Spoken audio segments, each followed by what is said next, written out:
मैं hand gloves पहन ली हूँ रिस्पेक्टेड विंस्टन जेल ब्रदर के कहने के बाद, क्योंकि विंस्टन जेल ब्रदर ने मुझे सजेस्ट किया था। तो चलिए आगे देखिए कि इस हैंड ग्लव्स का मैं किस तरह से यूज कर रही हूँ, क्या कर रही हूँ हैंड ग्लव्स पहनकर। ब्रदर, अगर ये वीडियो आप देख रहे हो तो ज़रूर कमेंट्स बॉक्स में रिप्लाई करें। Hello friends, welcome back to my YouTube channel Sinha's Garden. तो फ्रेंड्स, कैसे हैं आप सभी लोग? आई होप कि आप सभी लोग ठीक ही होंगे। तो फ्रेंड्स, आज मैं बात करने जा रही हूँ समर में कुछ ऐसे प्लांट्स होते हैं जो कि बहुत ही अधिक ब्लूमिंग करते हैं और कुछ प्लांट्स ब्लूमिंग नहीं भी करते हैं। तो अभी आपके समर गार्डन का क्या हाल चाल है? मेरे समर गार्डन में तो बहुत ही अच्छी फ्लावरिंग हो रही है। तो मैंने इसके पहले गार्डन ओवरव्यू भी शेयर किया है, तो आप देख सकते हैं। तो अब बात करते हैं मेन टॉपिक पे। तो मेन टॉपिक मेरा यहाँ पे है ये सूरजमुखी के प्लांट्स के बारे में। ये देखिए तो कितनी अच्छी ब्लूमिंग हो रही है सूरजमुखी में। अभी स्टार्ट ही हुई है और मैं जब लगाई थी तो मेरे पास बहुत सारे इसके सीडलिंग्स तैयार हुए थे और खुद ही तैयार हुए थे। इसके सीड्स को मैं पॉट में सिर्फ डाल दी थी और खुद से जब समय आया था तो निकल गए थे। तो मैं दिखाई हुई थी और उसकी क्लिप होगी तो मैं थोड़ी सी लगा दूंगी कि बहुत सारे सीडलिंग्स से निकले थे खुद ही। तो कुछ ऐसे प्लांट्स होते हैं जिन्हें कि आप लगाइए और बिना मेहनत के ही जब समय आता है तो खुद ही वो ग्रो भी हो जाते हैं। तो वैसे में है ये सूरजमुखी का प्लांट्स। तो इसके सीड्स को जब ये मैच्योर हो जाते हैं, जैसे कि ये देखिए इसमें एक खिलकर ये मैच्योर भी हो गया, ये ख़त्म भी हो गया है। तो इसमें ये जो सीड्स हैं इसके, ये सीड्स ये तैयार हो चुके हैं। इसको आप चाहे तो इस तरह से पॉट में अगर डाल देंगे तो फिर ये समय आने पर खुद ही ग्रो हो जाता है। जब इसका ग्रोइंग पीरियड आता है तो ये ग्रो हो जाता है। और मेरे ख्याल से मुझे ऐसा लगता है कि ये साल में 2 बार फ्लावरिंग करता है। साल में 2 बार इसको हम ग्रो कर सकते हैं और 2 बार ये फ्लावरिंग करता है। तो मैं तो लाई थी ऐसे ही किसी पार्क से एक फ्लावर्स लाई थी और उसी को पॉट में डाल दी थी। तो मेरे पास पहले कुछ प्लांट्स निकले थे तो फिर उससे फ्लावरिंग हुई थी। फिर मैंने सेकेंड टाइम भी उससे डाला था तो ये फरवरी के आसपास, मार्च में बहुत सारे सीडलिंग्स तैयार हो गए थे। तो फिर कुछ सीडलिंग्स को मैंने सेपरेट कर कर लगा दिया था और कुछ को छूट दिया था पॉट में ही। तो उसमें से ये देख रहे होंगे कि ये देखिए इस तरह से ब्लूमिंग होना शुरू हो गई है। और ये देखिए मैं छोटे छोटे ये ग्रो बैग में ही लगाई थी, तो ये तो छोटा ही रह गया, लेकिन ये देखिए ये ग्रो बैग में और इसमें भी बर्ड्स बने हुए हैं। ये देखिए ग्रो बैग में ही है और ये शैम्पू के डब्बे में लगाई थी। तो यहाँ देखिए शैम्पू के डब्बे में भी इस तरह से ब्लूमिंग हो रही है और प्लांट भी हेल्दी है, लेकिन ये लैगी है। इसे बड़ा पॉट चाहिए। तो ये पॉट इसके अकॉर्डिंग छोटा है, लेकिन मैं इसे नहीं अब उखाड़ूंगी। इन सभी को मैं दूसरे पॉट में लगाने जा रही हूँ। यहाँ पे भी एक ग्रो बैग में लगा हुआ है और ये देखिए ब्लूमिंग भी हो रही है। तो इन सबको मैं अभी पॉट देने जा रही हूँ। तो मैं प्लांट को छेड़छाड़ नहीं करूँगी, सिर्फ इसे लगा दूँगी, दूसरे पॉट में ट्रांसफ़र कर दूँगी। और इसको मैं, इसके लिए मुझे इसे सहारा देना होगा, कोई डंडा वगैरह इसमें डालूंगी और फिर बांध दूंगी, नहीं तो ये प्लांट ख़राब हो जाएगा। ये देखिए इस तरह से गिर जा रहा है बार बार, क्योंकि ये लॉन्ग होता ही है और हमें बड़ा पॉट ही देना चाहिए। मैं तो छोटे पॉट में लगा दी थी कि स्पेस की कमी है, तो कहीं भी छोटा पॉट आ जाता है और हमारे गार्डन में ढेर सारे फ्लावर्स खिलने लग जाते हैं। तो प्लांट्स कम दिखे और फ्लावर्स अधिक दिखे तो कितनी अच्छी बात होती है। तो इसलिए मैंने इस तरह से छोटे छोटे पॉट में लगा था। तो मैं आज जो ग्रो बैग में लगे हुए हैं उन्हें बड़ा पॉट देने जा रही हूँ। मैं बड़े पॉट में भी एक में लगाई थी, फिनाइल के डब्बे में दिखाती हूँ, तो वो ख़राब हो गया। देखिए इसमें भी मैं लगाई थी और इसमें भी मैं लगाई थी। तो इसमें मैं 2 बार लगाई, फिर भी ये नहीं लगा। अब इसमें मैं नहीं लगाऊंगी, इसमें दूसरा प्लांट लगाऊंगी। इसमें भी नहीं लग पाया। इस पर अगर लग जाता तो हो सकता था, क्योंकि ये देखिए ये लंबा पॉट है, तो लंबे प्लांट को थोड़ा लंबा पॉट चाहिए ही। तो ये प्लांट की ग्रोथ लंबी होती है, लंबाई इसकी अधिक होती है, तो ऐसे प्लांट को बड़ा पॉट ही देना चाहिए और ग्रोथ भी इसकी अच्छी होगी। ये हेल्दी होगा भी, ये इसकी ग्रोथ भी बढ़ेगी और लंबा भी होगा और ये हेल्दी होगा, अभी इसके स्टेम्स और ठीक होंगे। तो हमें इसे पॉट देना ही चाहिए बड़ा। तो मैं तो पहले इसी तरह लगा दी थी, लेकिन अभी मैं इसे ट्रांसफ़र कर रही हूँ।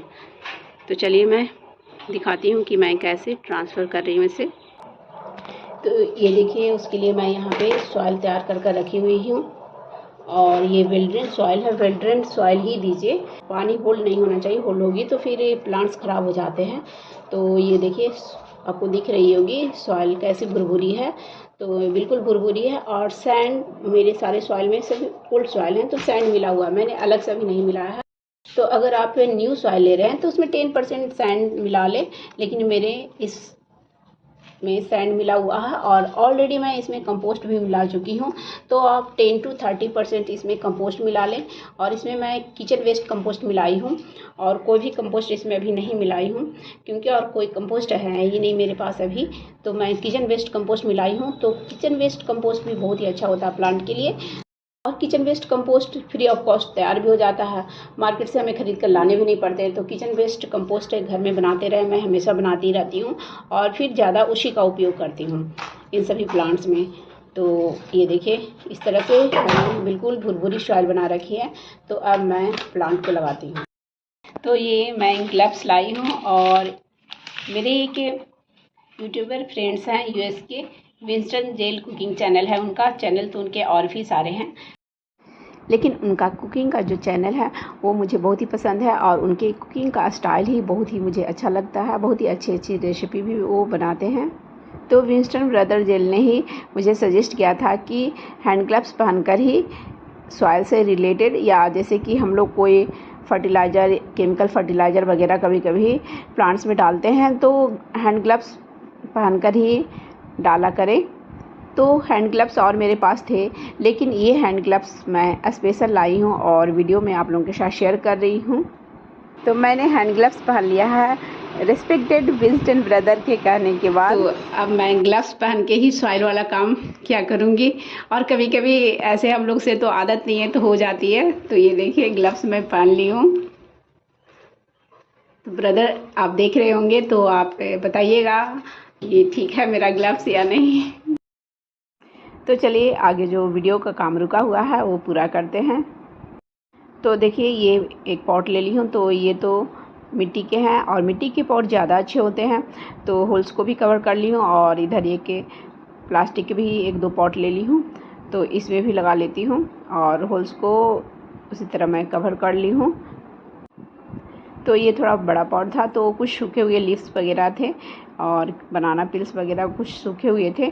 तो सबसे नीचे में मैं इसे डाल दे रही हूँ और उसके ऊपर से सॉइल। तो इससे हमें प्लांट को ऐसे निकालना है कि इसके रूट्स को थोड़ा भी डिस्टर्बेंस नहीं हो। तो पूरी की पूरी सॉइल अगर निकल जाए तो बहुत ही अच्छी है। तो मैं वही निकाल रही हूँ। तो देखिए हालांकि ये पूरी तरह से नहीं निकली, लेकिन इसके रूट्स को थोड़ा भी डैमेज नहीं हुआ है। तो ये देखिए मैं जल्दी से इसको पॉट में लगा दे रही हूँ इस तरह से, क्योंकि ये फ्लावरिंग पे है और अगर अभी ज़रा सा भी डिस्टर्बेंस होगी तो ये शॉक में चला जाएगा। और गर्मी भी बहुत ही अधिक है अभी, तो वैसे में प्लांट्स हो सकता है ख़राब भी हो जा सकते हैं। इसलिए मैं पूरा का पूरा सॉइल ही निकालना चाहती थी, लेकिन सॉइल भुरभुरी थी तो निकल नहीं पाई। इसीलिए नर्सरी वाले काली सॉइल में लगाते हैं, क्योंकि काली सॉइल जो है वो पूरी की पूरी निकल जाती है, चिपकी रहती है। तो काली सॉइल से निकालना प्लांट को बहुत ही आसान होता है।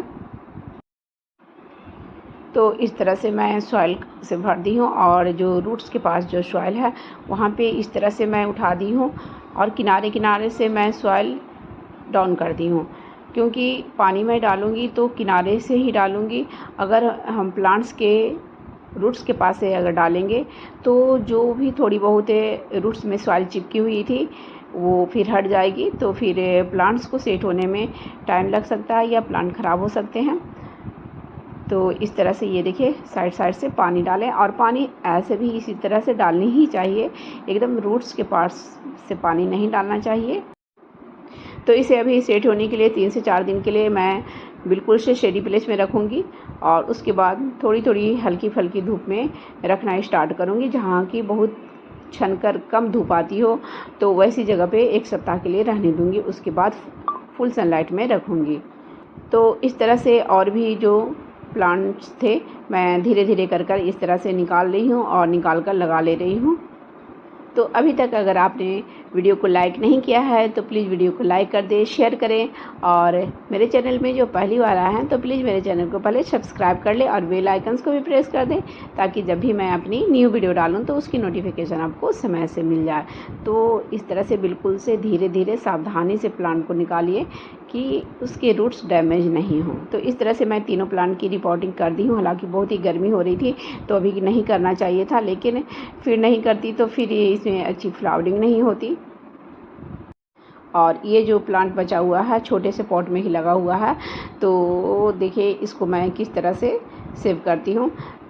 तो इसको हमें सपोर्ट देना होगा। इसके लिए मैंने ये देखिए पतली एक स्टिक है तो वो ले ली हूँ, ये बांस की पतली स्टिक है तो वो ले ली हूँ और इस तरह से पॉट में डाल दी हूँ और इसको इस तरह से बांध दे रही हूँ।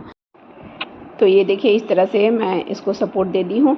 तो अब ये सही हो गया है, नहीं तो यहाँ से ये बार बार जिस तरह से तिरछा हो जा रहा था तो टूट सकता था, या फिर इसके रूट भी डैमेज हो जाते। तो रूट डैमेज हो जाते तो फिर प्लांट्स ख़राब हो जाते।